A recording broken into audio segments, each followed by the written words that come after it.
Olá, eu sou Viviane Pinheiro, advogada criminalista. Mais uma vez estamos aqui juntos para tratarmos hoje de um tema sobre auto de prisão em flagrante. Mas antes disso, eu vou te pedir que você se inscreva no meu canal, no canal da comunidade VIP de criminalistas. Você coloque também, faça comentários, coloque sugestões para que no próximo vídeo eu possa comentar sobre um assunto que você escolheu.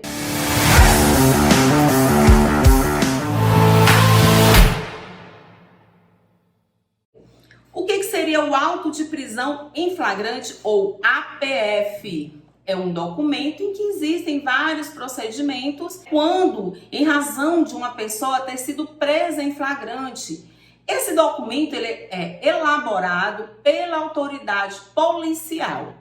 Quando uma pessoa ela é presa em flagrante, aquela equipe que realizou a prisão, a equipe de policiais que realizou aquela prisão, vai levar aquela pessoa até a presença do delegado de polícia.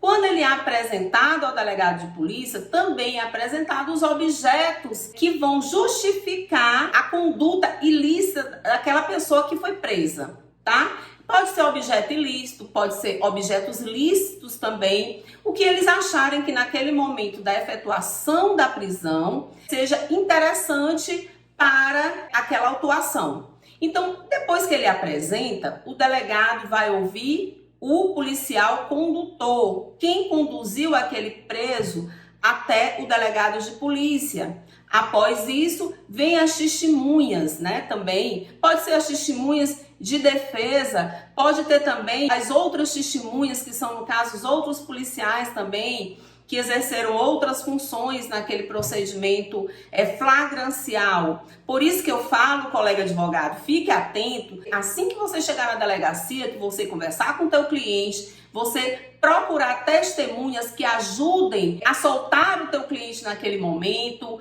que também, caso não venham a corroborar com a soltura do teu cliente, mas que prestem depoimentos para contarem fatos que sejam importantes para um momento posterior você entrar com pedido ou questionar ainda mesmo numa futura audiência de instrução criminal. Então você insista com o delegado se realmente existiu uma testemunha de defesa, que com certeza ele vai acabar cedendo e vai ouvir aquela tua testemunha.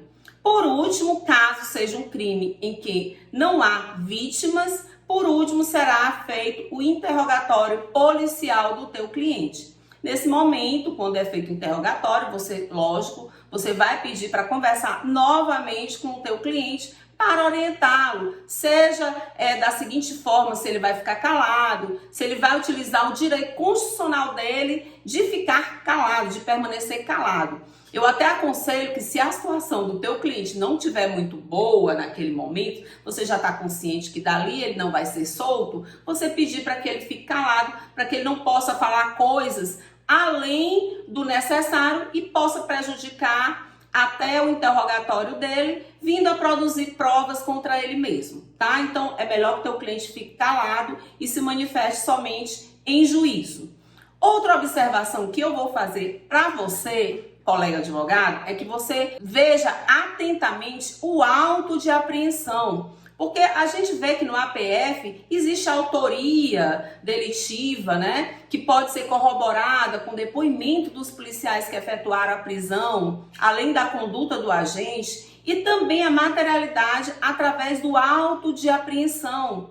Nesse auto de apreensão vão estar descritos todos os objetos que foram apreendidos, a origem desse objeto, o estado em que ele se encontra. E ali eu vejo hoje que tem advogados que muitas vezes acompanham o cliente durante o auto de prisão em flagrante e não se preocupam muito de observar o auto de apreensão.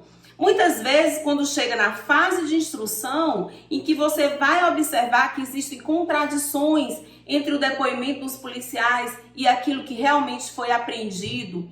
Eu mesma já peguei alguns processos, já atuei em alguns processos em que eu não acompanhei o flagrante, em que o meu cliente foi preso, eram vários réus, e os clientes foram acusados de porte ilegal de arma e outros delitos, em que foram apreendido uma arma só e estava duplicada em duas armas. por uma força de um erro, acredito que não foi intencional, na hora que foi feito pelo escrivão aquela descrição, acredito que não foi feita de maneira intencional, mas só nesse erro ele já iria responder por 2 crimes de porte de arma. Então preste atenção, colega advogado, porque nesse momento é o momento de você acompanhar todo aquele procedimento.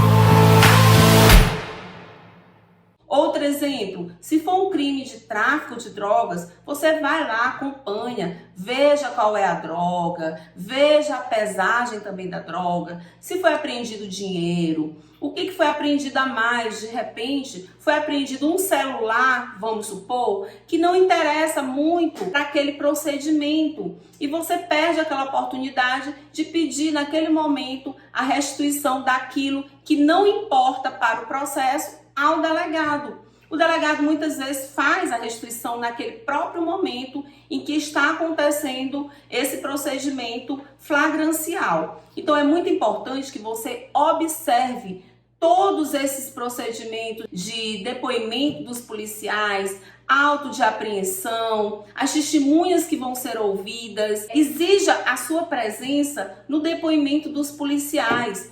Use da sua prerrogativa prevista no Estatuto da OAB, que diz que você deverá permanecer, acompanhar, colega advogado, o seu cliente, o interrogatório do seu cliente, o depoimento das testemunhas, sob pena de nulidade absoluta. Tem alguns delegados que muitas vezes por birra, às vezes só para querer implicar naquele momento, eu acho isso uma conduta não respeitosa com o colega advogado, ele impede, quer impedir o colega advogado de acompanhar os depoimentos dos policiais. Então você peça se houver essa proibição, porque realmente alguns deles entendem que eles não são obrigados a aceitar, esse pedido do advogado. Então você peça para constar que você foi impedido no auto de apreensão, que você foi impedido de acompanhar esses depoimentos, porque com isso existem juízes que relaxam prisão por conta do não cumprimento dessa prerrogativa que é prevista na lei, no Estatuto da OAB. Agora, tem advogado que não quer, lógico, ele não quer ver aquela prisão que ele efetuou, aquele auto de prisão em flagrante que ele realizou, ele não vai querer que aquele auto seja anulado. Então, muitas vezes ele vai ter aquela boa vontade. Tem delegado que até chama o advogado, comigo acontece isso, quando eu estou atuando, já aconteceu muitas vezes de eu estar em um procedimento representando os meus clientes e o próprio delegado chegar para mim e me chamar para acompanhar o depoimento dos policiais. Isso é muito importante, porque por mais que não exista durante o inquérito policial o procedimento do contraditório e da ampla defesa, você pode ali conversar com o delegado, já contraditando o depoimento dos policiais com aquilo que está sendo apreendido naquele momento. Então, existe toda uma situação, existe toda uma estratégia durante aquele procedimento que você deve ficar esperto e não deixar passar nada.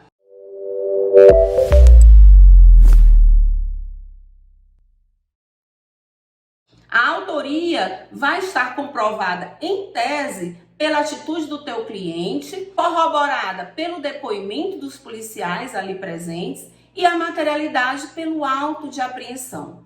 Por que eu estou te dizendo isso? Porque uma prisão ela pode ser relaxada quando houver contradições entre o auto de apreensão e o depoimento dos policiais. Muitas vezes você pode antecipar isso. Você não pode esperar até a audiência de instrução para descobrir que não aconteceu daquela forma como foi feita naquele momento na delegacia. Então, por isso que você vai observar esses procedimentos para que quando chegue na audiência de custódia, caso o teu cliente ele fique preso, você possa fazer os argumentos devidos e o juiz não converta a prisão em flagrante em preventiva. Vou te dar um exemplo. Já aconteceu comigo, eu não acompanhei esses meus clientes, 2 clientes foram presos na delegacia, foram para a audiência de custódia representados pela Defensoria Pública e naquele momento passou batido, como eu costumo dizer, a situação que aconteceu. Eles foram acusados de receptação, eles foram acusados de tentativa de homicídio contra os policiais que argumentaram que eles desferiram tiros contra a pessoa deles.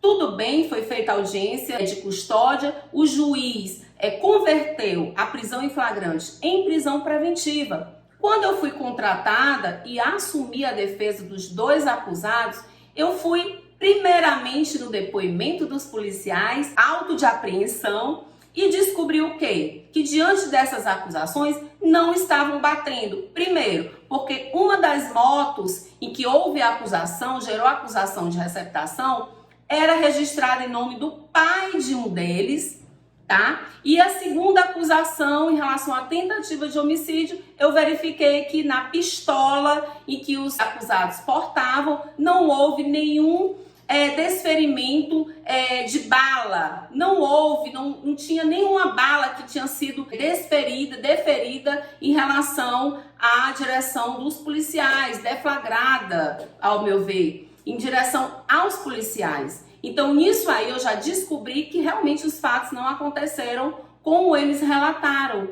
Diante disso, eu entrei com um pedido de revogação de prisão preventiva para o próprio juiz que decretou, alegando um fato novo, o que o juiz deferiu prontamente. Então, atenção a todos esses procedimentos durante o APF, o auto de prisão em flagrante. Por quê? Porque se teu cliente não sai naquele momento, mas futuramente vai servir para a tua defesa, para você preparar a tua defesa. Haja vista que a prisão em flagrante, você acompanhando desde o início, você coloca aquele inquérito do jeito que você quer, para que você possa exercer o direito de defesa do teu cliente de uma melhor forma, de uma forma vitoriosa. Pode levar até a absolvição do teu cliente devido à nulidade de provas, a revogação de uma prisão preventiva. Então tem muitas oportunidades para que você, colega advogado, possa atuar desde o início em favor do teu cliente e possa conseguir